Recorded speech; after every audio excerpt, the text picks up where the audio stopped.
काल परवा इंदुरीकर महाराजांच्या मुलीचा साखरपुडा झाला.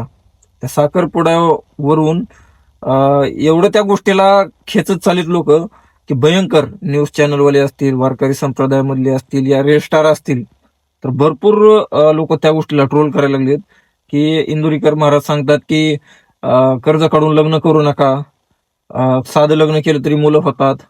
अरे बाबा नो, नीट त्यांचे कीर्तन तुम्ही ऐकून बघा, त्यांनी काय बोललेले आहेत ते. कशात का पैसे घालता लग्नातले सत्कार भयान शेतकरी दुष्काळानं पिडला या 15 दिवसात.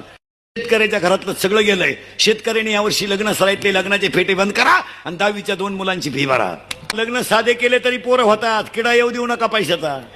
शेतकऱ्याबद्दल त्यांनी ते वक्तव्य केलेलं आहे की कर्ज लोकांचं काढून, सावकाराचं काढून, बँकेचं काढून करू नका आणि लग्न साधं केलं तरी चालतंय, काय अडचण नाही. ह्या गोष्टी त्यांचा बोलण्याचा उद्दिष्ट होता, त्याबद्दल सांगितलेले. आणि राहिला प्रश्न त्यांनी स्वतः आपल्या मुलीचा साखरपुडा मोठा करण्याचा, तर त्यांनी एका कीर्तनासाठी लाख लाख रुपये त्यांनी घेते.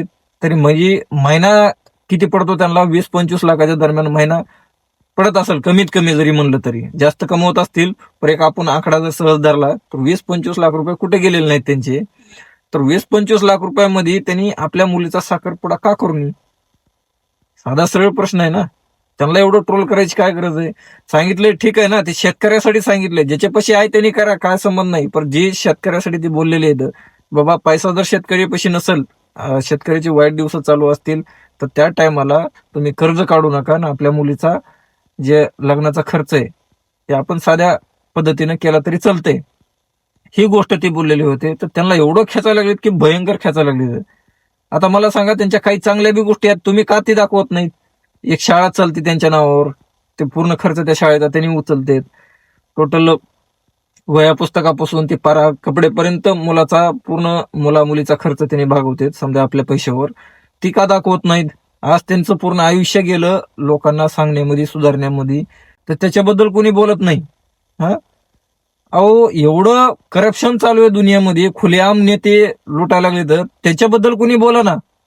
आणि एखादा चांगला व्यक्ती आहे तर त्याच्याबद्दल तुम्ही एवढं ट्रोल करताय राव.